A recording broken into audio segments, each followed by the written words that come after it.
Hi everyone, this is Group 2, and today I'll start by explaining the background of Mi Retiro.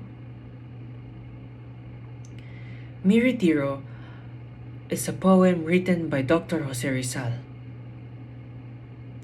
where he was exiled in a place called Dapitan in Mindanao.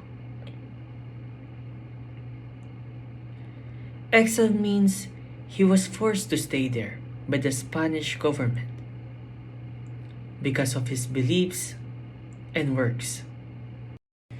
At this point of life, Jose Rizal have already written No Limitangere and El Filibusterismo, which talk about the problem in the Philippines during Spanish rule.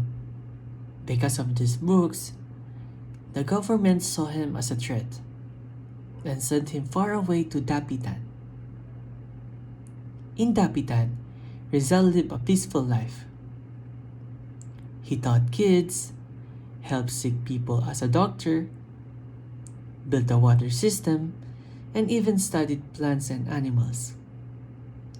He also spent a lot of time in nature. This peaceful lifestyle helped him reflect and think about life, family, and his beliefs. That's when he wrote Mi Retiro, which means my retreat in English. He wrote it for his mother and talked about how calm and happy he felt in Dapitan. Even though he was far from home and couldn't leave, this poem is very different from his other works that were full of anger about injustice. Here, we see a calm, peaceful Rizal who finds joy in silence, nature, and reflection. In Mi Retiro, Rizal's voice becomes softer. Instead of focusing on revolution or conflict, he turns inward. He reflects on what truly matters: peace, nature, and faith. The Rizal we see here is not the fighter in the streets, but the thinker in solitude. In his exile, he finds a new kind of freedom: the freedom to think deeply, to be content with simplicity.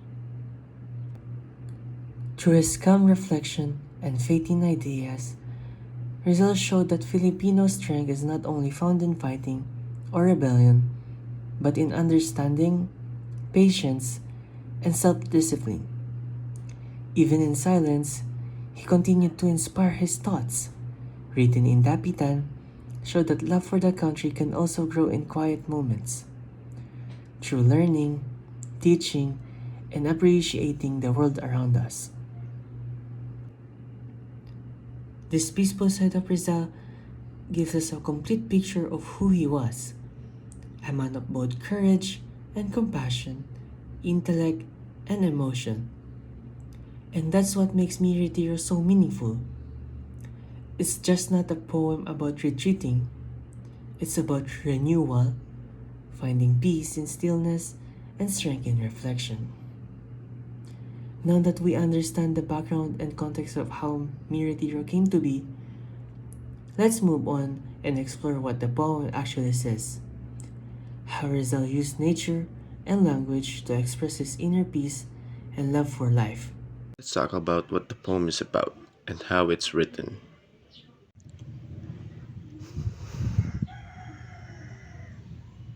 Mi Retiro is a peaceful and emotional poem where Rizal describes how much he enjoys the simple life in the Pitan. The overflowing brook that from the shadowy jungle descends between huge boulders washes it with spray, donating a current of water through makeshift bamboo pipes that in the silent night is melody and music, and crystalline nectar in the moon heat of the day. Notice how Rizal describes the water as music. This is imagery.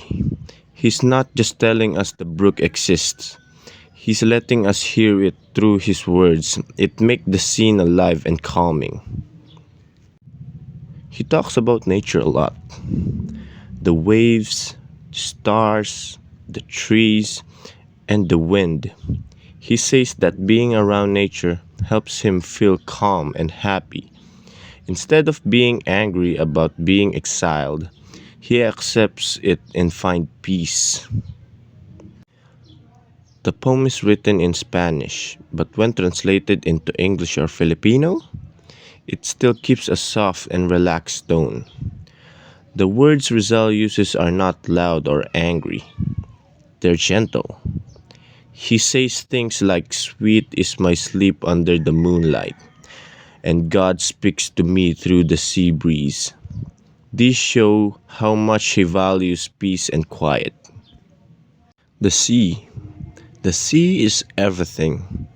Its sovereign mass brings to me atoms of myriad faraway lands. Its bright smile animates me in limpid mornings. And when at the end of the day my faith has proven futile, my heart echoes the sound of its sorrows on the sands. Here, the sea represents how Rizal still feels connected to the world. Even when he's alone, it's not just part of the view, it also stands for thinking deeply, feeling part of something bigger, and having hope. Rizal also shares that he now understands the value of silence and time alone. He doesn't need fancy things or big crowds to feel complete. He also needs his nature, his thoughts, and his faith. If you read the poem slowly, it feels like a quiet walk by the beach or a moment sitting under a tree. It's calm and full of feeling. That's why this poem is special. It shows different sides of Rizal, not the fighter, but the thinker. Throughout the poem, Rizal employs a powerful literary technique contrast. He juxtaposes the eternal calm of nature with the fleeting, often violent struggles of human life. He speaks of the sea, which he calls his old-time friend. This friend sings to him of the infinite and the eternal cycle of existence, reminding him that human political storms are temporary waves against the backdrop of geological time. He hears the music of the night, which whispers of past loves, of fleeting joy, and of sorrows that are ultimately subdued by the night space.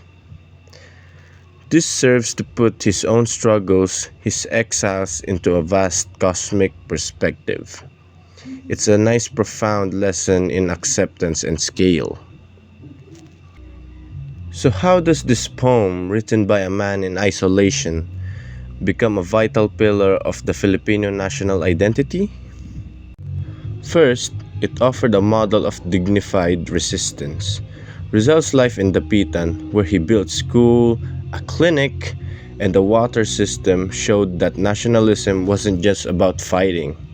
It was about building, teaching, and serving even in the face of adversity. Mi Retiro explains the inner peace that powered this productivity.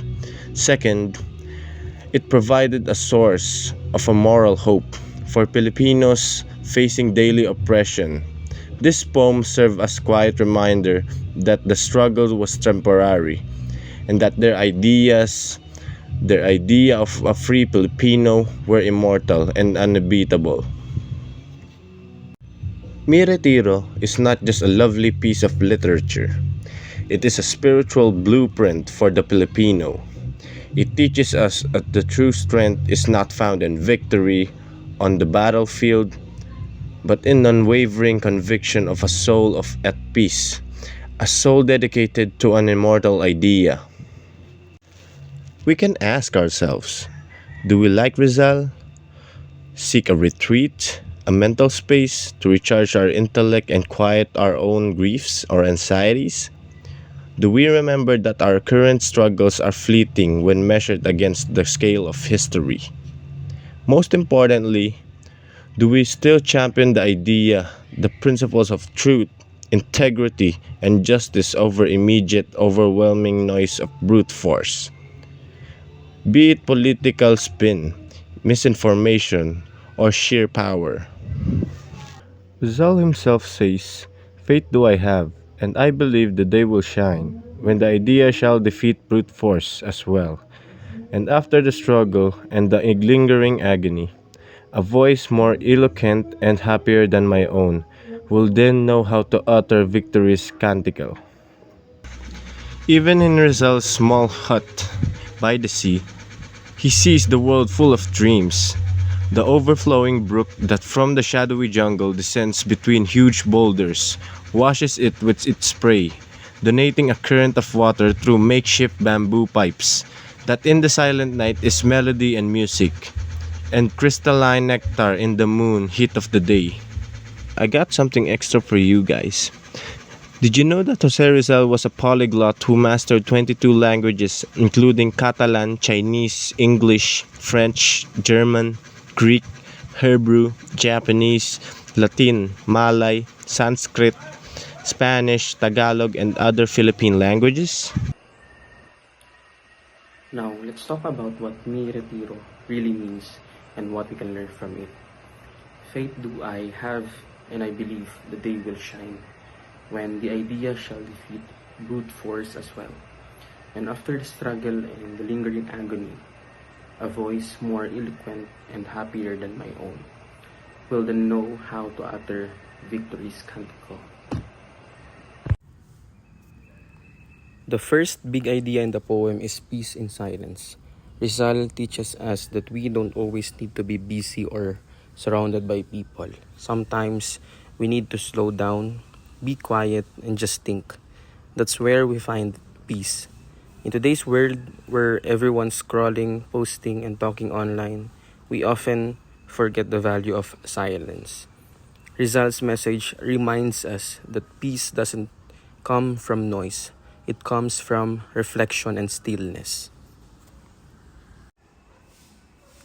Second, there's the idea of finding happiness in simple things. Rizal didn't complain about being far from the city. Instead, he found joy in watching the stars, hearing the waves, and talking to God.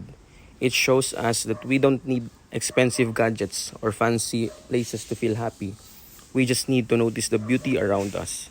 Many Filipinos today chase comfort and success, but Rizal's life in Dapitan shows that real joy can come from family moments, the calm of nature, or even helping others in simple ways. Third, faith and hope are also big parts of the poem. Even though Rizal was exiled, he didn't lose hope. He still believed in God and trusted that everything would work out. That kind of mindset can help us too, especially when life gets hard. As Filipinos facing challenges like poverty, disasters, or injustice, faith and hope keep us strong. Rizal's words remind us that believing in something better can light the darkness times. Lastly, the poem teaches us about acceptance and inner freedom. Rizal may have been stuck in Dapitan, but in his heart and mind, he was free. He chose peace over anger, and that made him strong. That same freedom exists today when we choose kindness over hate, patience over stress, and understanding over judgment. Values our country still needs. So, what can we learn from Rizal's Mi Retiro? That even during difficult times, we can find peace, beauty, and purpose. It's okay to take a break, to be quiet, and to reflect. Sometimes, that's exactly what we need to grow. And just like Rizal, every Filipino can find strength in simplicity, faith in silence, and hope in the promise of a brighter tomorrow. This also reminds us that Filipino identity is shaped not only by our struggles, but by the ideas, values, and hope we carry even in the toughest times. Rizal's retreat in Dapitan may have been over a century ago, but his message lives on. In every student dreaming big, every worker striving honestly, and every Filipino who keeps believing in peace, progress, and compassion.